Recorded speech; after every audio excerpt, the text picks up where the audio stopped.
Leave, where Chief of Staff to the President has meritoriously served for good 20 years and rose from minority leader, majority leader, and then speaker for good 4 years. I mean, he rose to be the number 4 citizen of Federal Republic of Nigeria. So the question becomes unaffordable. At what point in the process did reference to non-existent agency allegedly enter the official record? And if that are indeed present in an official documentation, what that implies about the integrity of the process that produced and approved those documents? For President Bola Ahmed Tinubu to assent his signature to a budget that includes a non-existent agency according to his chief of staff is an embarrassment to this advocating government. My distinguished media practitioner, when the question persists regarding administrative process, budget lines, and institutional communication allegedly connected to this agency, if it doesn't exist, the same acclaimed non-existent agency has domiciliary, pounds, and treasury single account, all domiciled in the Central Bank of Nigeria.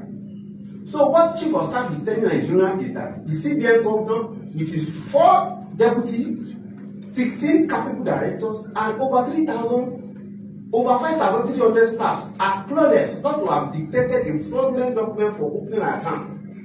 On June 24, 2025, months before the presidency claimed to have discovered a fake agency operating in the Federal Secretariat, a letter went out on official presidency letterhead from the Office of the Secretary to the Government of the Federation, addressed specifically to the Director General of the Presidential Foreign Intervention Promotion Council. The letter invited him to join Nigeria's official government delegation to an international fintech summit in Toronto, Canada. It was signed by a permanent secretary of the Federal Republic of Nigeria. The presidency now says the PFIPC never existed and its Director General is a con artist facing 8 counts of forgery and impersonation. While everyone is focused on the video of Adeyemi's press conference challenging Gbajabiamila, nobody is explaining how the Office of the Secretary to the Government of the Federation sent an official delegation letter to the Director General of an agency that, according to the same government, was never real. Because that letter was not forged by Adeyemi, it was written by the government, and the question of who authorized it and why it has never been officially retracted is the accountability thread that the July 27 court date alone cannot resolve. Before we go further, if you're new here, this channel exists for one reason: to give Nigerians the political analysis mainstream media won't. Hit subscribe and stay with me. This gets deeper. The video of Adeyemi's press conference has resurfaced and continues circulating because the government's response to it has consistently failed to address the specific documents Adeyemi produced or referenced. The press conference took place on June 25, 2026, the day after Gbajabiamila's June 11th public disclaimer denying the PFIPC's existence and the June 24th period when official government correspondence was still being issued in the agency's name. Adeyemi stood before journalists and made 5 specific public claims that are analytically separable from his unverified financial allegations against Gbajabiamila.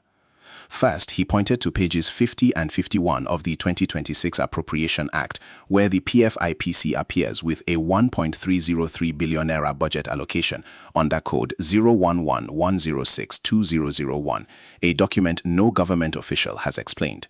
Second, he cited the SGF office's letter of June 24, 2025, inviting him as PFIPC Director General to represent Nigeria in Toronto. Third, he referenced the OAGF circular of August 28, 2025, redeploying civil servants from the Ministry of Foreign Affairs to the PFIPC. Fourth, he described his interview with Channels TV that same Thursday night, during which he insisted his appointment was legitimate and that he is currently unwell and on medication. Fifth, he stated from hiding in a Premium Times interview that the government's actions amount to a defense mechanism to silence him and that his lawyers have advised him against producing his appointment letter publicly before the July 27 court date. The government's counter-response, delivered through Bayo Onanuga and Temitope Ajayi, has focused almost entirely on the appointment letter's technical forgery markers, the telephone number on the letterhead, and on directing the public to await the July 27 court date. It has been entirely silent on the OAGF circular, the SGF delegation letter, and the budget line. Since Adeyemi's press conference, the story has grown significantly beyond a two-man dispute between a fraudster and a chief of staff. Former Sports Minister Solomon Dalung appeared on Channels Television's Sunrise Daily and described Gbajabiamila as the prime suspect in the controversy, stating that anyone who overlooks the chief of staff's role is complicit. He specifically linked this scandal to an earlier controversy involving former Humanitarian Affairs Minister Betta Edu, which he also said originated from Gbajabiamila's office. The Committee for the Defense of Human Rights called for Gbajabiamila's voluntary stepping aside. The NDC demanded his immediate removal. Civil society group Cherik called for an independent investigative panel comprising civil society representatives, anti-corruption experts, and jurists. Former Vice President Atiku Abubakar called for Gbajabiamila's suspension, and APC chieftain Ayakuto Akindele called for investigation of the Director General of the Budget Office, the CBN, and the Inspector General of Police for providing police protection to the PFIPC.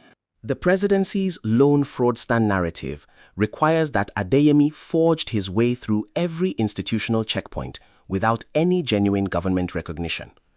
The documented evidence shows that at least 5 separate government actions treated the PFIPC as a real operational entity. Understanding each one is essential to understanding why this case has outgrown a simple criminal prosecution. The first is the Budget Office MDA entry. The 1.303 billion allocation under Code 011-106-2001 in the 2026 Appropriation Bill did not appear because Adeyemi hacked the Budget Office's database.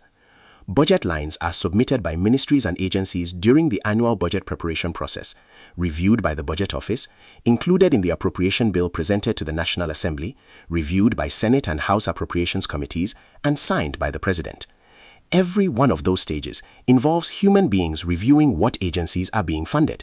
The PFIPC passed through all of them.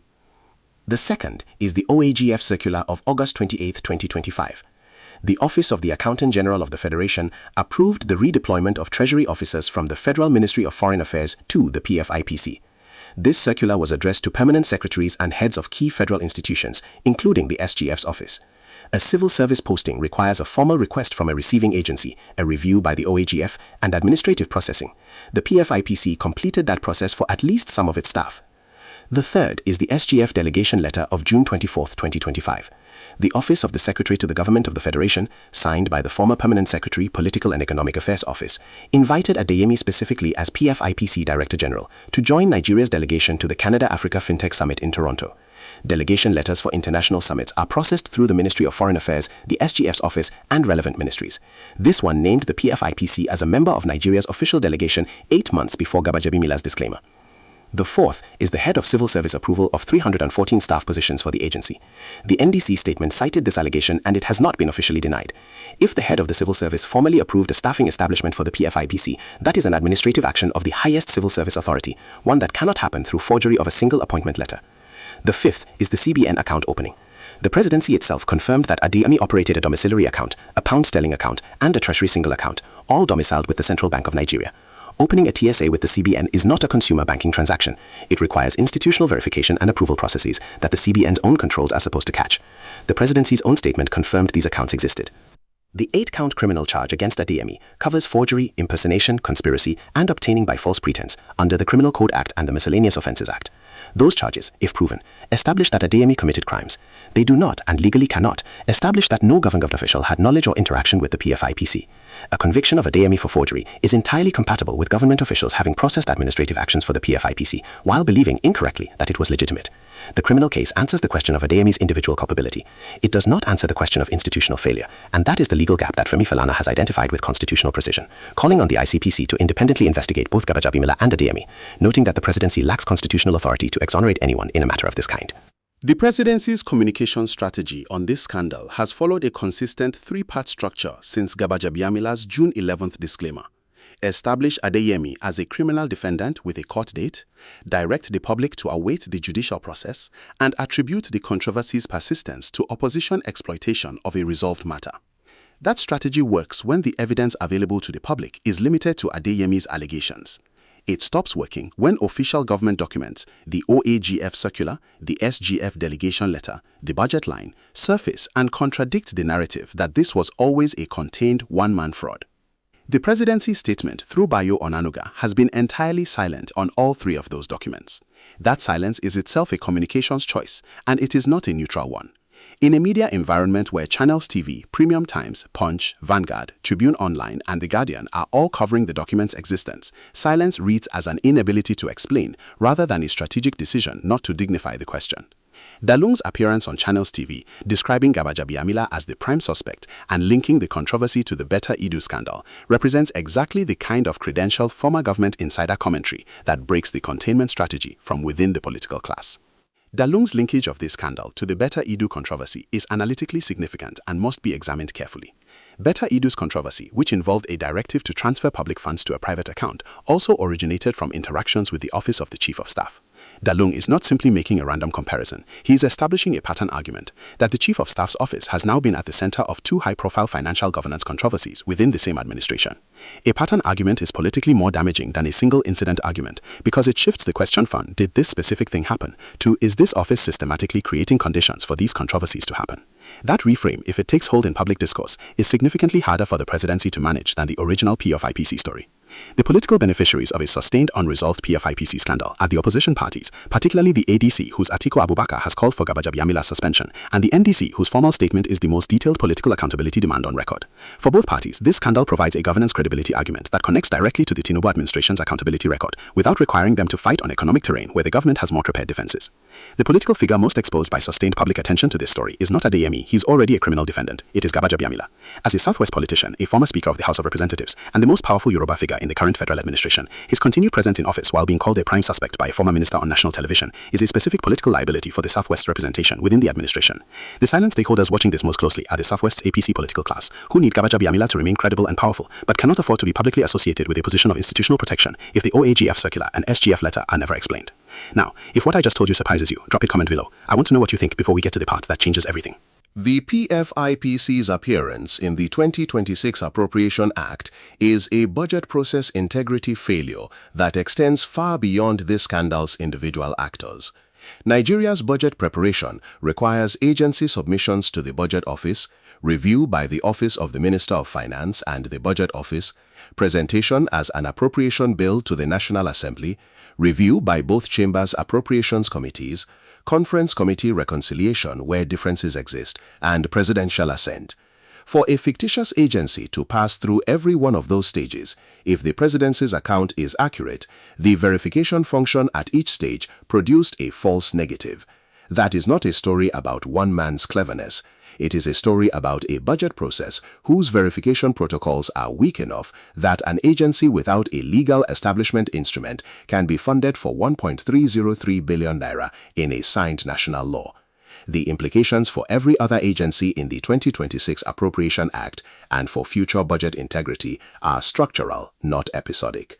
Adeyemi has publicly alleged two security threats: the death of Babatunde Tanimola, the alleged intermediary, in a hotel fire at Kachi Hotel in Utako on October 22, 2025, 5 days before his own arrest and the day after Gbajabiamila's petition was received by the police, and a brazen attack on himself along the Abuja-Kaduna Expressway on September 7, 2025.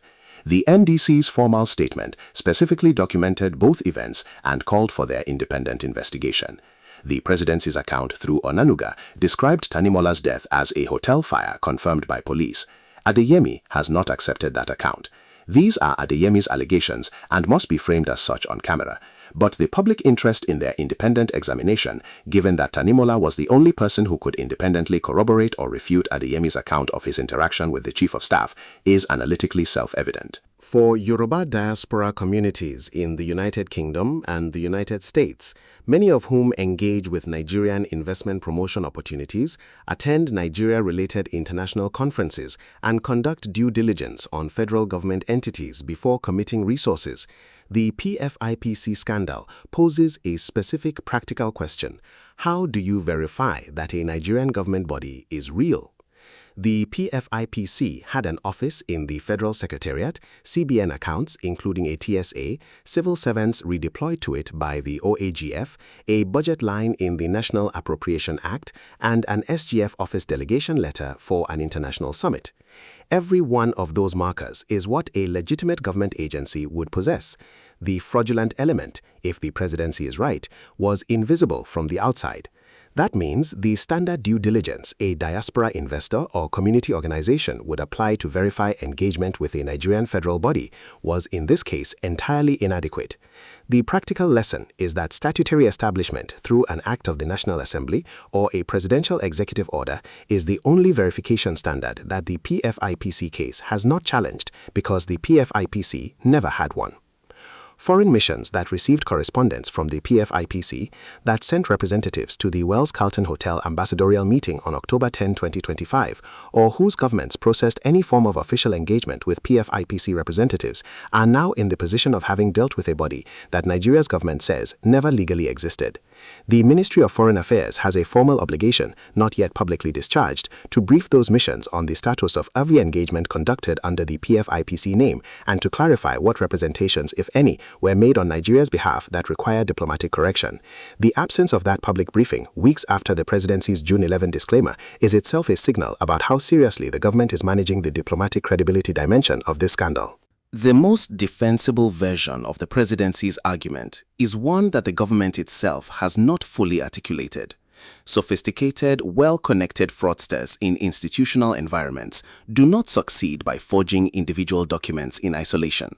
They succeed by exploiting the tendency of bureaucracies to process incoming paperwork at face value, particularly when the paperwork arrives with enough surface legitimacy, a federal secretariat office address, a plausible name, to clear the low scrutiny threshold of routine administrative processing.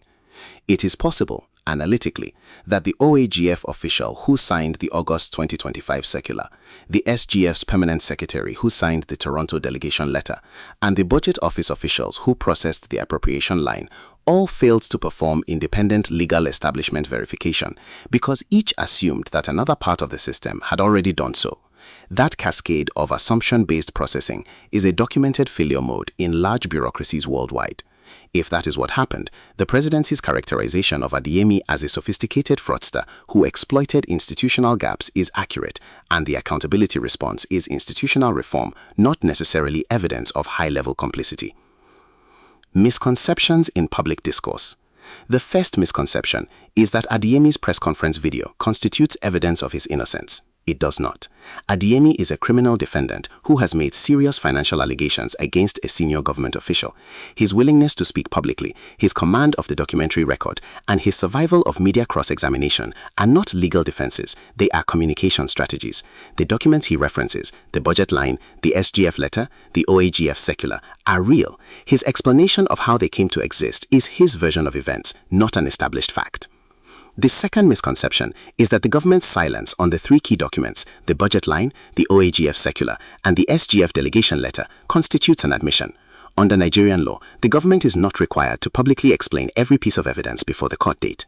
The presidency's choice to manage this scandal through the media rather than through court filings is a communications decision, not a legal concession. What the silence does produce, however, is a public accountability deficit, and in a democracy, accountability is owed to the public, not only to the court.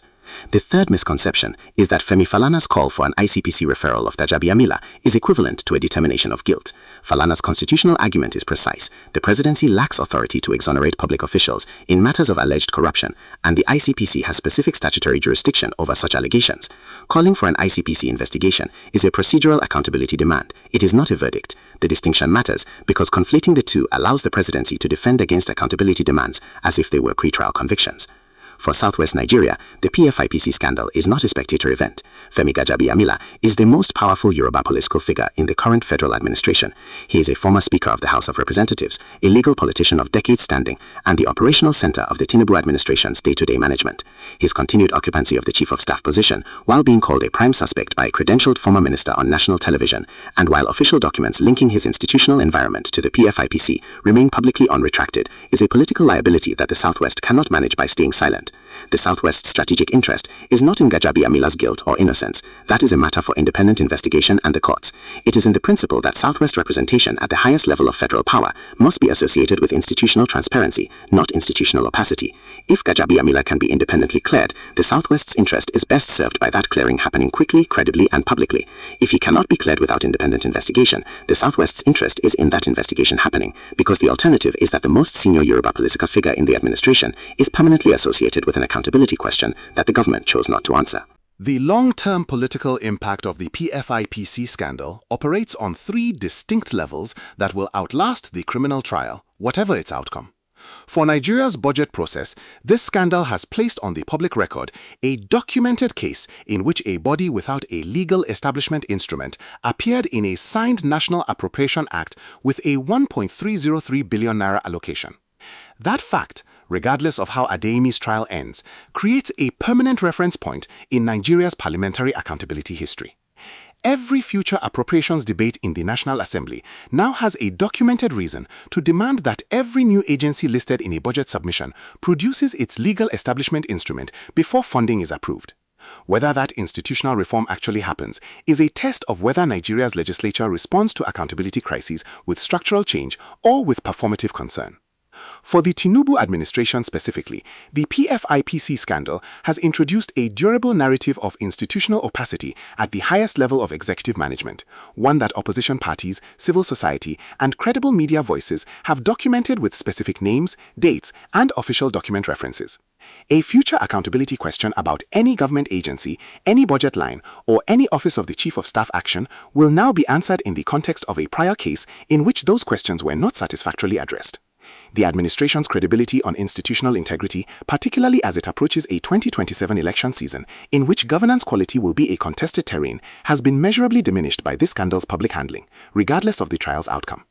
For Nigeria's democratic institutional culture more broadly, the PFIPC case joins a growing body of documented evidence that the country's administrative systems, the budget process, the civil service posting mechanism, the central bank account opening protocols, the delegation letter system, lack the verification discipline to prevent a sufficiently determined and well-connected actor from embedding a fictitious entity within the machinery of government for an extended period. The structural lesson of this case is that documentation without verification is not accountability. Nigeria produces prodigious paperwork. The PFIPC had a budget code, civil service postings, a TSA, and a delegation letter.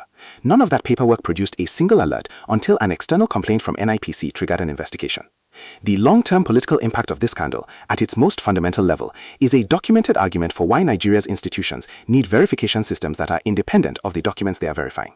We opened with a letter, an official presidency document signed by a permanent secretary of the Federal Republic, inviting the Director General of an agency the government says never existed to represent Nigeria at an international summit in Toronto. That letter is still in the public domain. It has not been retracted. It has not been explained. The government's response to every document like it has been to redirect attention to the criminal trial scheduled for July 27. The July 27 court date will answer one question: did Adeyemi forge his appointment letter? It will not answer how that letter, forged or genuine, was accompanied by an OAGF posting circular, a signed SGF delegation letter, a 1.303 billion naira allocation, CBN accounts including a TSA, and 314 approved staff positions, all processed through official government channels across a period of more than a year. Those questions belong to an independent investigation that has not yet been established.